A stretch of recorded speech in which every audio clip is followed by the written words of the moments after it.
안녕하세요. 지적 호기심이 넘치는 여러분. 이 지적인 여정에 오신 것을 환영합니다.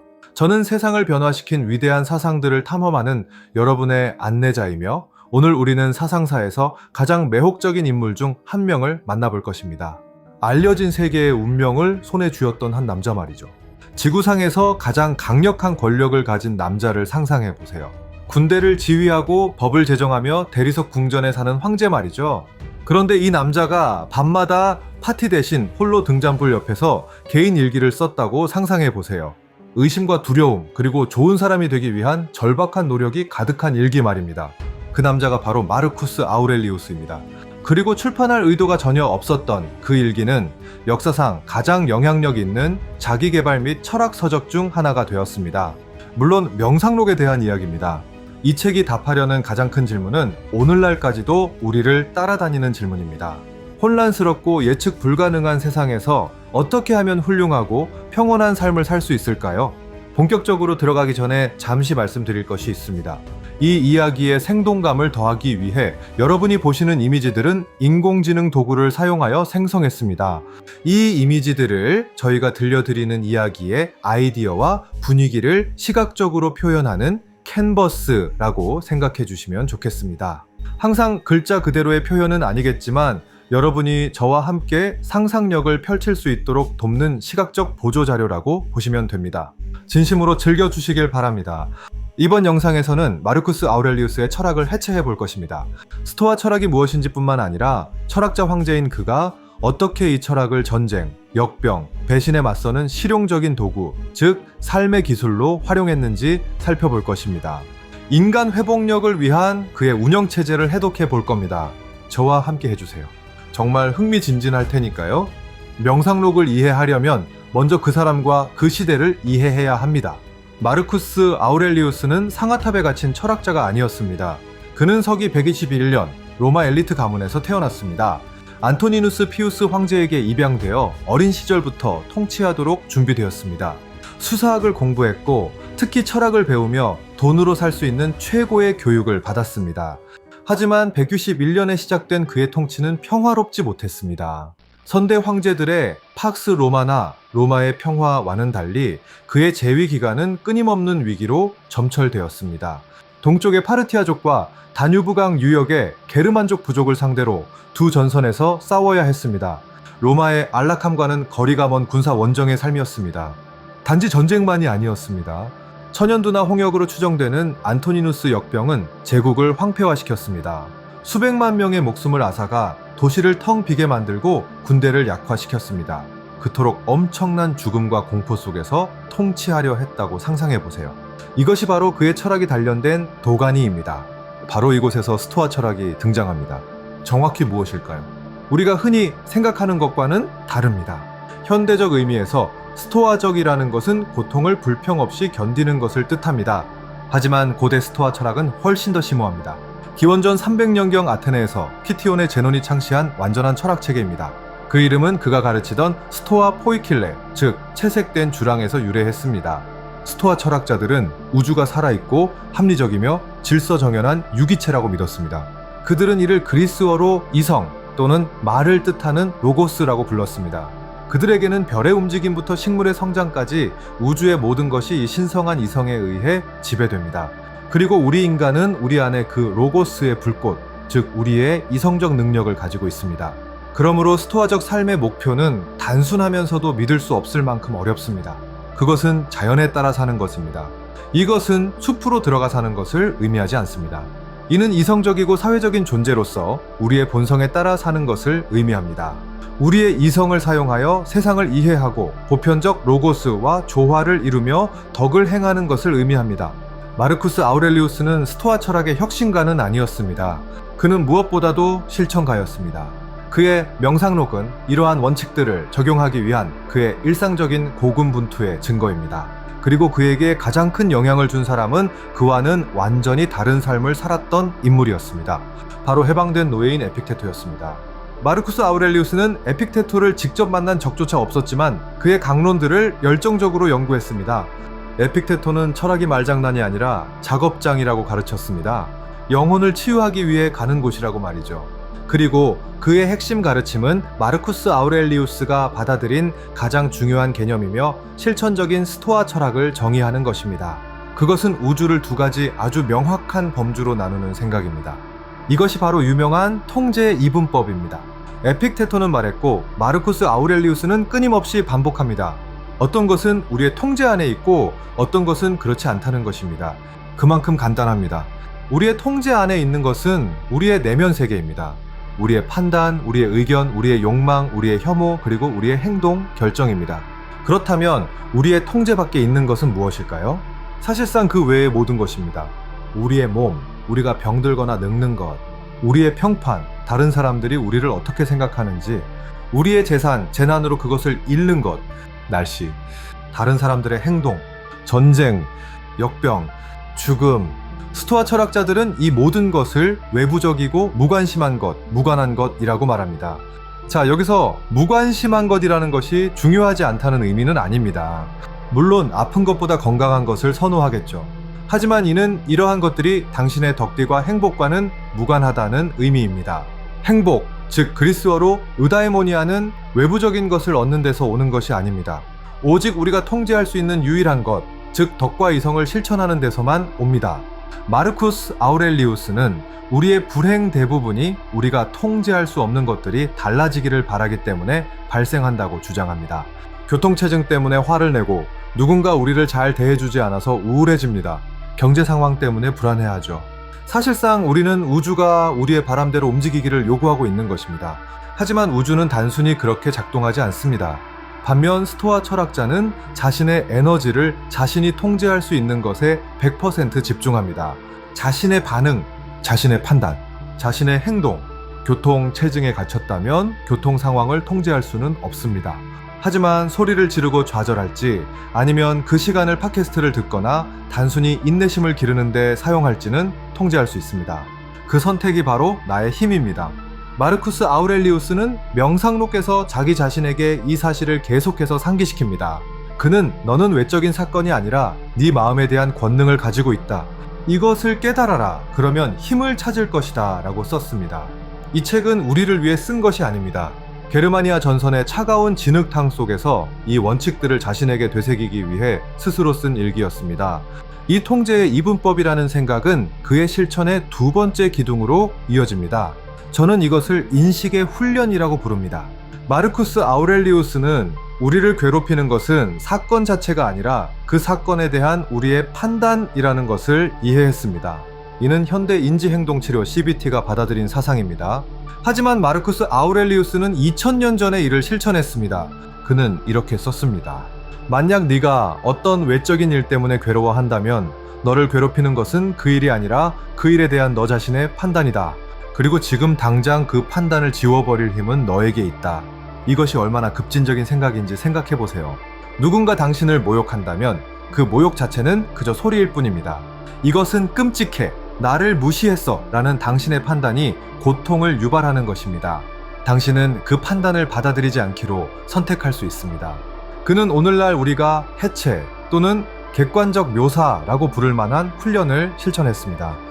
호화로운 진미의 유혹을 느낄 때면 그는 자신에게 이렇게 말했습니다. 이것은 물고기의 시체일 뿐이고 이것은 새의 시체일 뿐이다.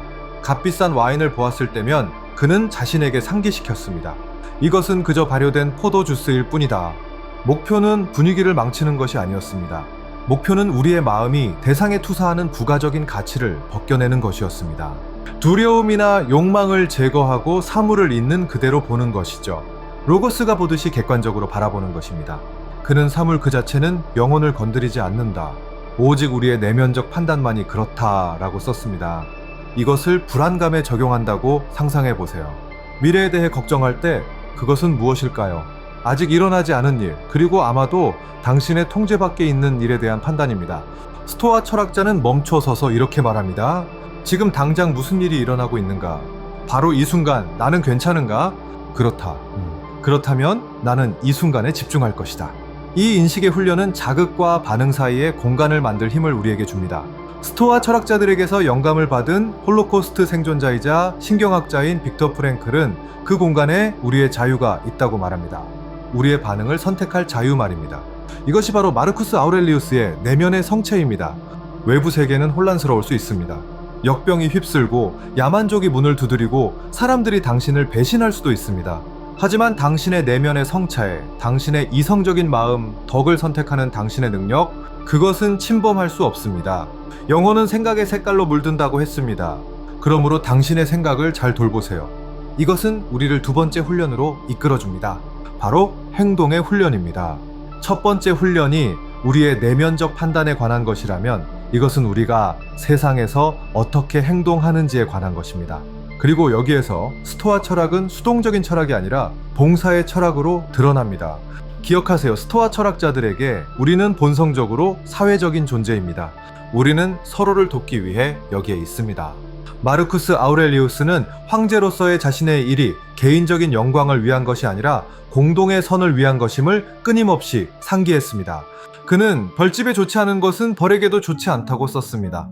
이것이 바로 심파테이아라고 불리는 것입니다. 우리 모두가 하나의 유기체, 즉 우주의 일부라는 생각입니다. 우리는 하나의 공동체, 즉 넌 코스모폴리스 또는 세계의 시민의 일원입니다. 다른 사람에게 해를 끼치는 것은 궁극적으로 자기 자신에게 해를 끼치는 것입니다. 우리는 발, 손 또는 눈꺼풀처럼 함께 일하도록 만들어졌습니다. 따라서 모든 행동은 이 기준에 따라 판단되어야 합니다. 이것은 덕스러운가? 공동의 선에 기여하는가? 그렇지 않다면 하지 마세요. 스토아 철학은 당신에게 세상에서 물러날 허락을 주지 않습니다. 오히려 당신이 참여할 것을 요구합니다. 하지만 올바른 목적을 가지고 참여해야 합니다. 명성이나 부 이것들은 무관심한 것들이므로를 얻기 위해서가 아니라 당신의 일을 하고 유용하게 되기 위해서입니다. 그리고 여기에서 마르쿠스 아우렐리우스의 가장 유명하고 실용적인 아이디어 중 하나가 나옵니다. 어려운 사람들을 어떻게 대처해야 할까요? 이것은 우리 모두가 고군분투하는 문제입니다. 그의 조언은 훌륭합니다. 그는 아침 명상처럼 하루를 준비하는 방식으로 이것을 썼습니다. 그는 자신에게 이렇게 말합니다. 오늘 나는 참견하기 좋아하고 감사할 줄 모르고 오만하고 부정직하고 질투심 많고 심술궂은 사람들을 만나게 될 것이다. 그들은 선과 악을 구별하지 못하기 때문에 그렇게 행동하는 것이다. 이것이 핵심입니다. 그들은 악한 것이 아닙니다. 무지한 것입니다. 그들은 좋은 것 덕을 무관심한 것, 돈, 권력, 쾌락과 혼동한 것입니다. 그러므로 겨울에 나무가 열매를 맺지 않는다고 화내지 않는 것처럼 당신은 그들에게 화를 낼 권리가 없습니다. 그것은 그들의 무지에 기반한 본성입니다. 그는 당신의 일은 그들을 미워하는 것이 아니라 그들과 함께 일하는 것이라고 말합니다. 그는 사람들이 있는 그대로인 것을 비난할 수 없다. 우리는 서로에게 관대해야 하며 협력하기 위해 만들어졌음을 기억해야 한다고 썼습니다. 이러한 관점은 분노를 연민으로, 좌절감을 의무감으로 바꿉니다. 당신의 의무는 그 공간에서 유일하게 이성적인 사람이 되는 것입니다. 그들의 악덕이 당신의 덕을 오염시키도록 두지 마세요. 그는 유명하게 최고의 복수는 적과 같이 되지 않는 것이다 라고 썼습니다. 자, 우리는 인식의 훈련, 우리의 판단 통제하기과 행동의 훈련, 공동의 선을 위해 행동하기를 살펴보았습니다. 이것은 모든 것을 통합하는 세 번째이자 마지막 훈련으로 우리를 이끌어줍니다. 바로 의지의 훈련 또는 제가 부르는 수용의 훈련입니다. 이 훈련은 우리의 통제 밖에 있는 것들을 다룹니다. 전쟁, 역병, 사랑하는 사람의 죽음, 친구의 배신. 진정한 재난 앞에서 우리는 어떻게 반응해야 할까요? 스토아 철학의 답은 수동적인 체념이 아닙니다. 훨씬 더 강력한 것입니다. 그것은 아모르 파티, 아몰 파티, 니체가 대중화했지만 스토아 철학의 사상을 완벽하게 담아내는 라틴어 구절입니다. 그것은 운명에 대한 사랑을 의미합니다. 일어나는 일을 그저 참는 것이 아닙니다. 그저 받아들이는 것도 아닙니다. 사랑하는 것입니다. 마치 당신 스스로 선택한 것처럼 그것을 받아들이는 것입니다. 왜냐고요? 스토아 철학자에게는 일어나는 모든 일이 로고스, 즉 보편적 이성의 산물이기 때문입니다. 우주는 자신이 무엇을 하는지 알고 있으며 당신이 이해하지 못하더라도 마찬가지입니다. 마르쿠스 아우렐리우스는 이렇게 말합니다. 내게 일어나는 모든 일은 태초부터 너를 위해 짜여졌다. 당신의 질병, 당신의 상실, 당신의 어려움, 모든 것이 우주라는 테피스트리의 일부입니다. 저항하는 것은 쓸모없고 오직 고통만 유발합니다.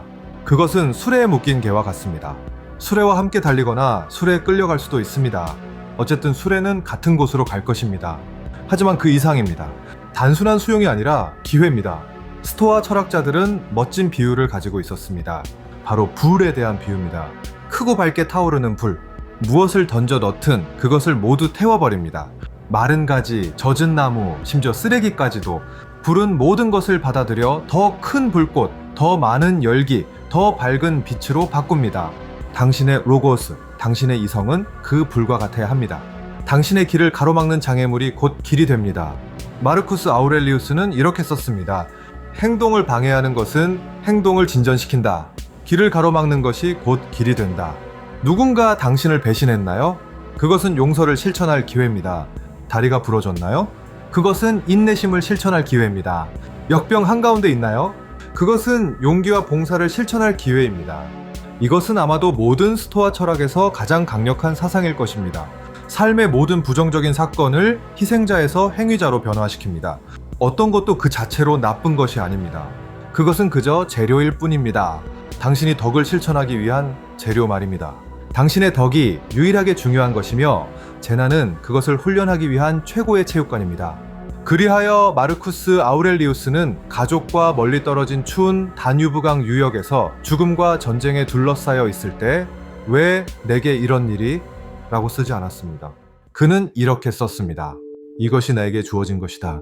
이것을 어떻게 사용하여 더 나은 인간이 될 수 있을까? 이 상황에서 어떻게 공동의 선에 봉사할 수 있을까? 그것이 바로 의지의 훈련입니다. 이 세 가지 훈련, 즉 인식, 행동, 의지, 이것들은 삶을 위한 완전한 운영체제입니다. 그리고 마르쿠스 아우렐리우스는 이들을 설교했을 뿐만 아니라 자신의 마음에 새기기 위해 실용적인 연습들을 사용했습니다. 명상록은 그러한 연습들로 가득합니다. 가장 유명한 것 중 하나는 프레메디타치오 말로룸, 피레메디타치오 마로룸, 즉 악의 예비 명상입니다. 이것은 섬뜩하게 들릴 수 있지만 놀랍도록 유용합니다. 가장 나쁜 일들이 일어난다고 적극적으로 상상하는 것입니다. 직장을 잃는다고 상상해보세요. 사랑하는 사람이 죽는다고 상상해보세요. 심각한 질병 진단을 받는다고 상상해보세요. 목표는 우울해지는 것이 아닙니다. 목표는 두 가지입니다. 첫째, 감사함을 실천하는 것입니다. 오늘 바로 지금 그런 일들이 일어나지 않았다는 것을 깨닫는 것입니다. 그리고 당신이 가진 것에 감사하게 됩니다. 위대한 스토아 철학자 세네카가 말했듯이 친구, 가족을 마치 언제든 빼앗길 수 있는 것처럼 즐겨라.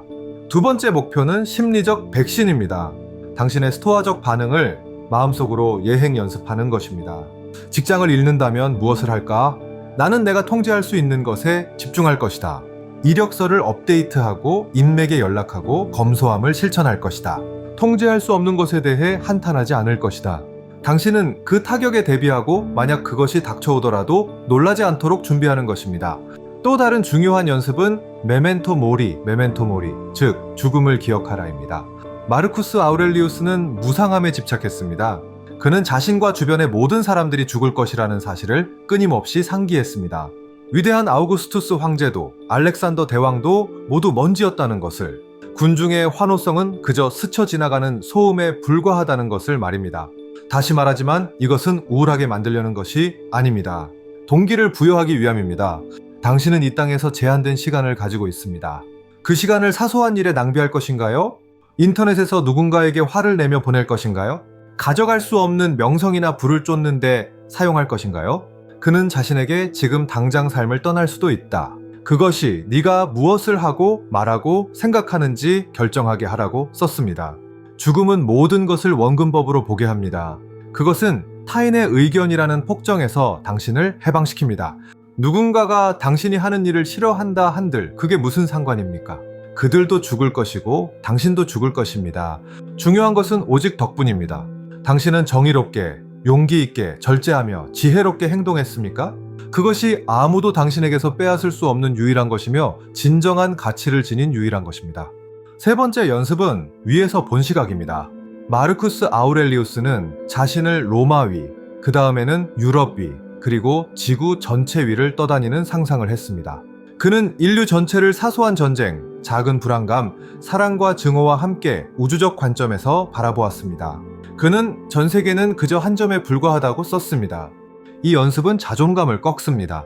대자연의 거대한 흐름 속에서 당신의 문제가 얼마나 작은 것인지 깨닫게 해줍니다.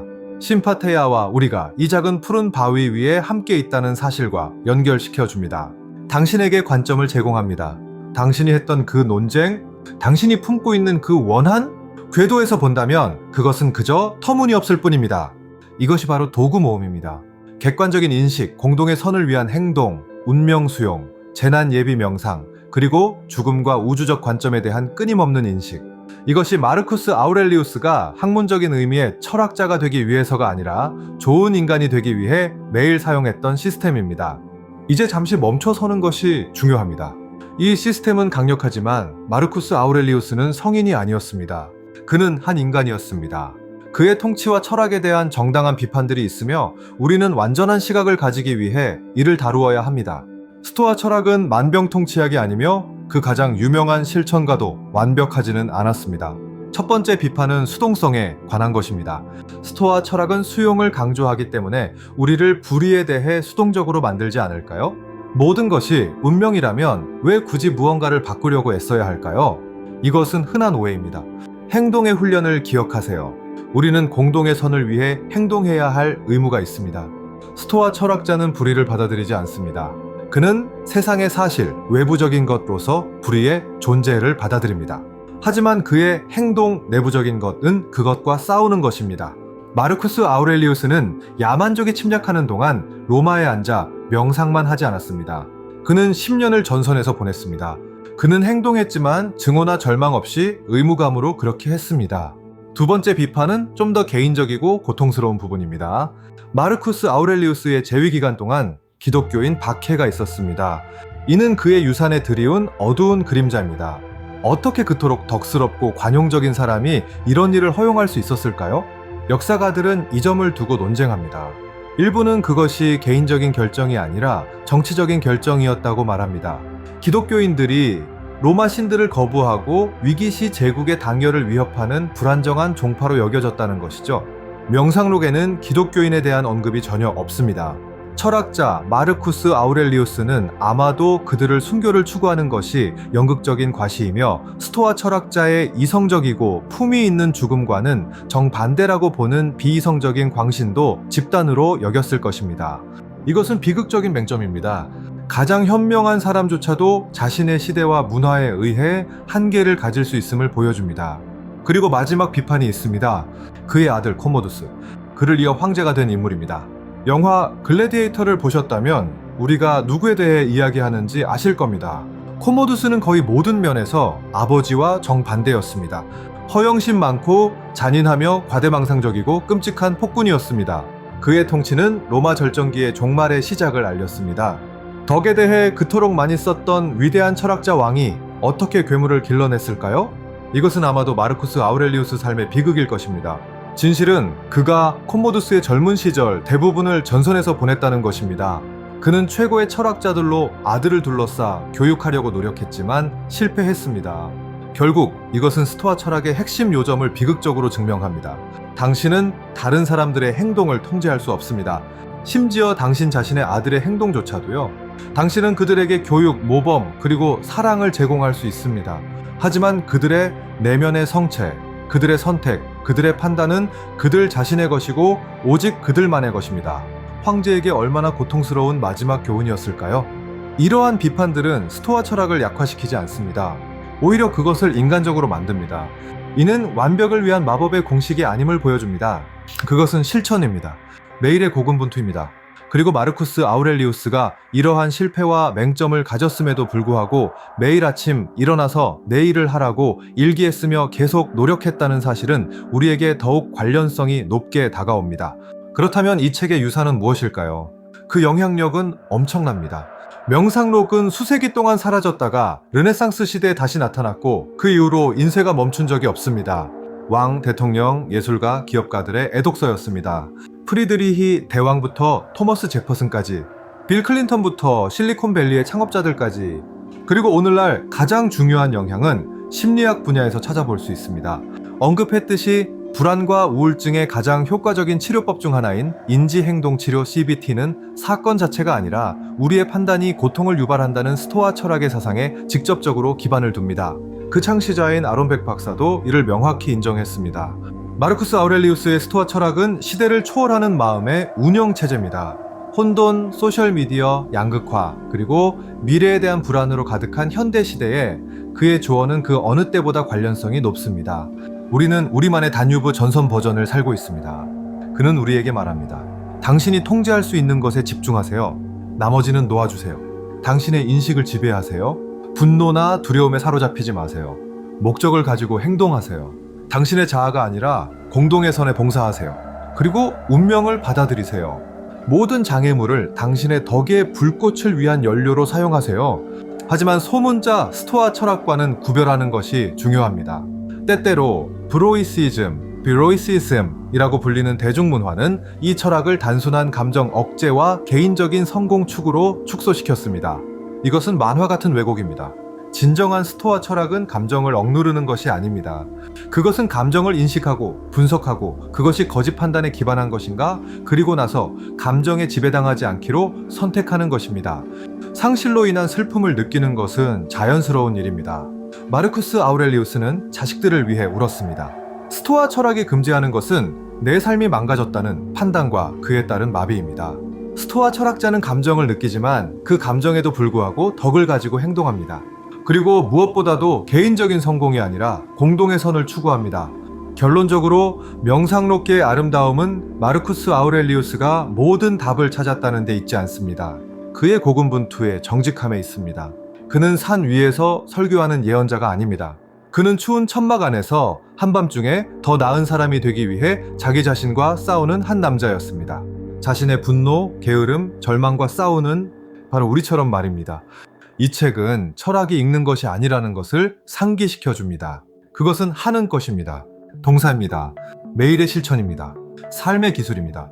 그리고 마르쿠스 아우렐리우스는 우리를 그 실천에 동참하도록 초대합니다. 그는 자신의 연습 노트를 보여주며 우리 자신의 노트를 시작하도록 격려합니다. 그는 우리에게 묻습니다. 당신에게 주어진 시간을 가지고 무엇을 할 것인가요? 삶이 필연적으로 당신 앞에 놓을 장애물에 어떻게 맞설 것인가요? 불평하며 끌려다닐 것인가요?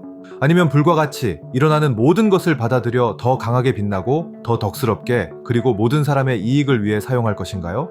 여러분과 함께 이러한 아이디어를 탐구하게 되어 정말 영광이었습니다. 마르쿠스 아우렐리우스와 삶의 기술에 대한 이 분석에 함께 해주셔서 감사합니다. 스토아 철학은 마법의 치료제는 아니지만 삶의 복잡성을 헤쳐나가는데 놀라울 정도로 강력한 도구 모음입니다. 우리가 진정으로 소유한 유일한 것인 당신의 시간을 할애해 주셔서 감사합니다. 만약 이 지적인 여정이 여러분에게 가치를 더했다면 채널 구독을 고려해 주세요. 여기서 우리의 목표는 바로 이것입니다. 인류의 가장 위대한 사상들을 가져와 현대 생활에 접근 가능하고 유용하게 만드는 것입니다. 탐구할 것이 훨씬 더 많습니다. 자, 이제 여러분의 의견을 듣고 싶습니다. 마르쿠스 아우렐리우스의 어떤 아이디어가 가장 인상 깊었나요? 통제의 이분법? 아모르 파티? 아니면 어려운 사람들에 대한 명상이었나요? 댓글 섹션에 여러분의 생각을 남겨주세요. 함께 읽고 배우도록 합시다. 언제나처럼 호기심을 잃지 마세요. 하지만 잠시 더 깊이 들어가 볼까요? 왜 오늘날 이토록 공감을 얻을까요? 우리 사회는 정반대로 우리를 훈련시키기 때문입니다. 행복은 외적인 것이라고 믿도록 훈련시킵니다. 새 휴대폰, 더 많은 좋아요, 완벽한 직업, 완벽한 파트너. 스토아 철학은 이러한 사고방식에 대한 급진적인 해독제입니다. 이것은 내면의 자급자족에 대한 요구입니다. 아무도 필요로 하지 않는다는 의미가 아닙니다. 심파테이아를 기억하세요. 오히려 당신의 행복과 가치가 누구의 허락이나 어떤 것의 취득에 달려있지 않다는 의미입니다. 당신의 가치는 당신의 성격에 있습니다. 그리고 당신의 성격은 완전히 당신의 통제에 있습니다. 직장 상황에서 생각해 보세요. 우리는 승진, 상사의 의견, 실패한 프로젝트 때문에 스트레스를 받습니다. 스토아 철학자는 이렇게 말할 것입니다. 최선을 다했는가? 정직하게 행동했는가? 동료들과 협력했는가? 그것이 당신이 통제하는 것입니다. 승진하든 안 하든 그것은 외부적인 것입니다. 덕스럽게 당신의 일을 하고 결과를 평온하게 받아들이세요. 인간관계에서 생각해 보세요. 우리는 종종 다른 사람들을 통제하려고 합니다. 우리가 원하는 대로 행동하지 않아서 좌절감을 느낍니다. 스토아 철학자는 우리에게 상기시킵니다. 그들의 마음은 당신의 것이 아닙니다. 당신은 오직 자신의 행동만 통제할 수 있습니다. 당신은 좋은 친구인가요? 당신은 충실한 동반자인가요? 당신은 정직한가요? 거기에 집중하세요. 나머지는 그들의 몫입니다. 심지어 신체 활동에서도 마찬가지입니다. 한 달에 10kg을 뺄지 말지는 당신이 통제할 수 없습니다. 오늘 달리러 나갈지 말지는 통제할 수 있습니다. 경주에서 이길지 말지는 통제할 수 없습니다. 규율을 가지고 훈련할지 말지는 통제할 수 있습니다. 스토아 철학은 목표 지점을 결과, 외부적인 것에서 과정과 노력, 내부적인 것으로 옮깁니다. 이것이 진정한 스토아적 자유입니다. 그것은 당신이 원하는 것을 할 자유가 아닙니다. 그것은 방해받지 않을 자유입니다. 외부 세계에서 무슨 일이 일어나든 당신의 내면의 성체는 안전하다는 것을 아는 고요함입니다. 아무도 건드릴 수 없는 유일한 곳에 당신의 행복을 두었기 때문입니다. 바로 당신 자신의 덕입니다. 그렇기 때문에 명상록은 한 번만 읽는 책이 아닙니다. 여러 번 반복해서 참고해야 할 삶의 지침서입니다. 그것은 거울입니다. 우리의 성급한 판단, 우리의 두려움, 우리의 작은 허영심을 보여줍니다. 그리고 나서 늙은 병사에 지쳤지만 단호한 목소리로 우리에게 말합니다. 데오 잘할 수 있다. 좋은 사람이 되어라. 지금 시작하라. 그 문구를 다시 기억합시다. 행동을 방해하는 것은 행동을 진전시킨다. 길을 가로막는 것이 곧 길이 된다. 다음에 문제나 좌절, 재난에 직면했을 때 멈추세요. 숨을 쉬세요. 그리고 스스로에게 물어보세요. 이것을 어떻게 사용할 수 있을까? 이 독을 어떻게 약으로 바꿀 수 있을까? 이것이 어떻게 나를 더 현명하고 더 용감하고 더 인내심 있는 사람으로 만들 수 있을까? 그것이 바로 스토아적 질문입니다. 그리고 그것을 매일 실천하는 것이 진정한 삶의 기술입니다. 현자라는 최종 상태에 도달하는 것이 아닙니다. 그것은 고군분투에 관한 것입니다. 마르쿠스 아우렐리우스가 겪었던 바로 그 고군분투 말입니다. 그리고 수천 년에 걸쳐 공유된 그 고군분투 속에서 우리는 우리의 공통된 인간성을 발견합니다. 정말로 여러분의 시간과 관심에 감사드립니다. 그것은 우리가 가진 가장 소중한 선물입니다. 이 분석이 여러분 자신의 내면의 성체에서 유용한 도구가 되기를 바랍니다. 저희의 다음 심층 분석을 놓치지 않으려면 구독과 알림 설정을 잊지 마세요. 우리는 지적 호기심이 넘치는 사람들을 위한 커뮤니티를 구축하고 있으며 여러분이 그 일부가 되어주시길 진심으로 바랍니다. 다음 시간에 만나요. 댓글을 남겨주세요. 어떤 다른 철학자나 아이디어를 저희가 함께 해체해보기를 원하시나요? 다음 영상에서 만나요. 계속해서 생각해주세요.